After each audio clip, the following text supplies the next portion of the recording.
Hey guys, what's going on? James here, and the Tampa Bay Buccaneers are scheduled to interview current Kentucky Wildcats offensive coordinator and former LA Rams offensive coordinator Liam Coen for their vacant offensive coordinator position. Joining me, as he has done in many videos recently, is Mr. Evan Wanish of BucsNation.com and the Cannon Fire podcast. Evan, this is the first college guy the Tampa Bay Buccaneers have taken a look at here. Now, obviously, he did spend last year with the LA Rams, and we'll certainly dive into that in a moment here. And he's actually spent a good bit of time with the Rams and is in the past as well. But I think it's kind of cool. First college guy, huh? Yeah, they're broadening the search, right? That's what it is.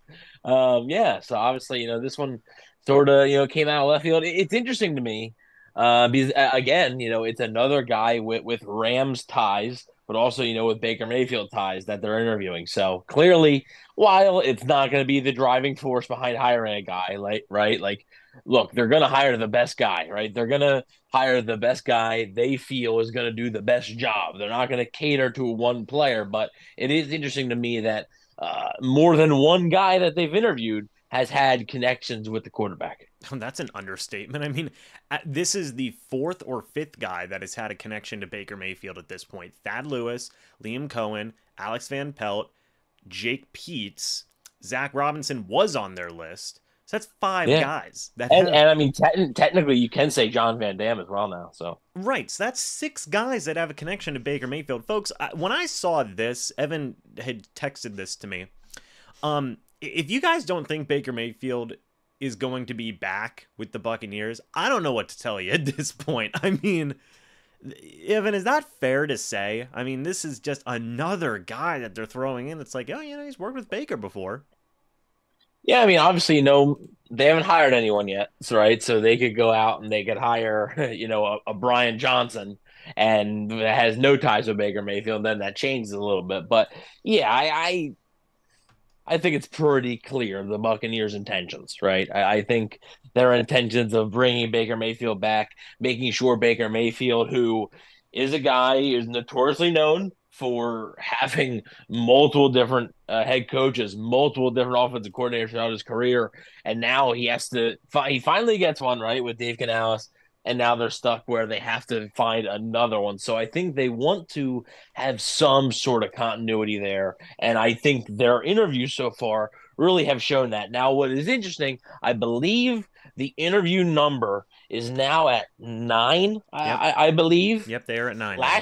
Last year they went to 10, so it'll be interesting to see if they add one more or if this is it. But I do think we're getting down to the nitty gritty here, I believe. Yeah, so just real quick to go over Liam Cohen's time. He was a quarterbacks coach at Brown. Again, another former quarterback. He was a player for the Alabama Vipers in the Arena Football League. So he played quarterback. Oh yeah. Yeah, there you go. Blast from the past.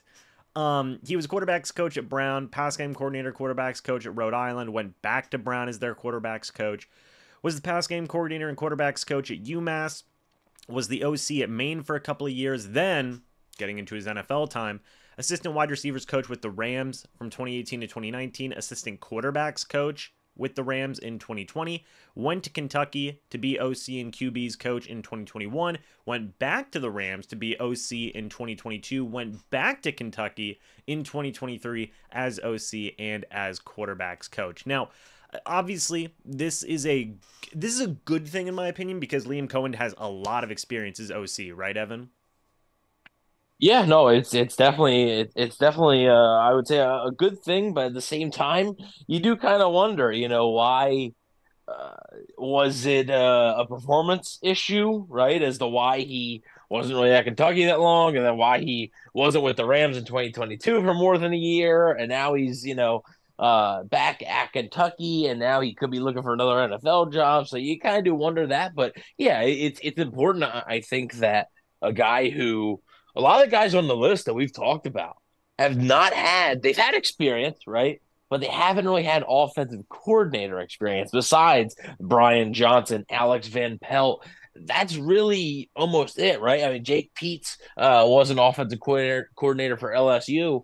Other than that, though, not a lot of their interviewees have been offensive coordinators before. And I think that matters as well. And we've talked about that, how, Todd Bowles and the Buccaneers, they took a big risk, a big gamble on Dave Canales, being a guy who had never called offensive plays before, had never been offensive coordinator before, and it paid off. And I wonder if this time around, knowing what's at stake and how important this hire is, I do wonder if they want to go a little bit more of the safer route, I guess you could say, of getting a guy who's maybe not at the NFL level, maybe not for a long time at the NFL level, but a guy who's been there, done that, and has experience in both calling plays and being an offensive coordinator.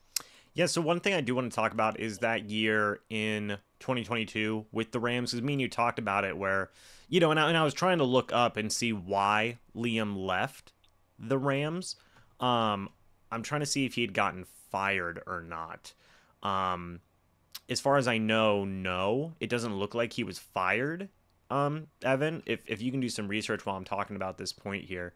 That year in 2022 with the Rams was not great. The Rams ended up going 5-12. Now, obviously, Sean McVay is still the play caller in that situation, right, Evan? That is a fair thing to say. But 27th out of 32 for points for. They were averaging 18 points a game. People may be sour on that, but it is also important to note that, I mean, the Rams had 4 different guys play quarterback that year. Cooper Kupp only played in 9 games. Van Jefferson only played in 9 games. Allen Robinson got hurt. Like, that was such a just beaten up Rams team, right, Evan? Yeah, it definitely was. And really quick here. So it does say here is from Yahoo Sports that this was a little over a year ago. That says that basically McVay told his staff that he's not sure if he'll return to the Rams next season and wouldn't stand in the way if his assistant explored other opportunities. It wasn't clear at this time if anybody else taking McVay up on that offer, but that was in reference to Coen taking the job at Kentucky. So it was sort of a thing where I don't really think he was fired. It was more of a just, hey, if you get this opportunity, go take it, and I'm not gonna reject it. So it sounds like, if Coen chose to stay with the Rams, it sounds like he could have been the Rams offensive coordinator again this year, but he chose to go back to the college ranks. Yeah, and I think that's, an important distinction to make, right? A guy getting fired is not very good. A guy leaving on his own accord is certainly better, in my opinion, right? And I do want to go now to his 2 years in Kentucky. Firstly, in 2023, Kentucky was averaging 29.1 points per game. That was good for 58th out of the 133 teams in college football that year. They finished with a 7-6 record. Mark Stoops was the head coach of that offense. You saw Devin Leary do some good stuff. You saw Raymond Davis do some interesting stuff as a runner. They had a 1,000-yard runner in that mix. Devin Leary was a guy who, had a very good touchdown interception ratio. Going back to his time in 2021, Evan, the first year that he coached Levis, right? Yes, he did coach Will Levis. In 2021, Kentucky went 10-3. They were averaging 32.3 points per game. That was good for 36th out of 130. So I guess they just added 3 teams to college football in 3 years. So there you go. But you take a look at that. Will Levis, 24 touchdowns, 13 interceptions, 2,800 yards. Christopher Rodriguez Jr., 1,300 rushing yards and 13 touchdowns. So, what's interesting to me is that you're seeing a very balanced approach out of a guy like Liam Coen at the college level, Evan. Do you think that that's something that could possibly transfer over to the NFL were he to be the Bucs OC? Well, I think that's what the Bucs are looking for. So I think that's what something Todd Bowles. Look, he's looking to run the football, and he's not looking to become the freaking 85 Bears where you just run pass, right? Like he wants an explosive offense, but he wants to run the football more. And Dave Canales was able to do that, and that was part of the reason why Dave Canales was hired. And yeah, I think that balance and that ability to run the football and fix the Bucs running game, which it was improved right in 2023, or since 2022. But hey, It's not going to be hard to improve on 2022, right? Like it would have been pretty hard to get worse, actually, overall. But yeah, I think that's what the Buccaneers are going to be looking for. So if he's a guy who is going to bring balance to the table, and going to preach, staying patient, running the football. Yeah, there's going to be times where, just like with Canales this year, right? There's times where you're sort of scratching your head.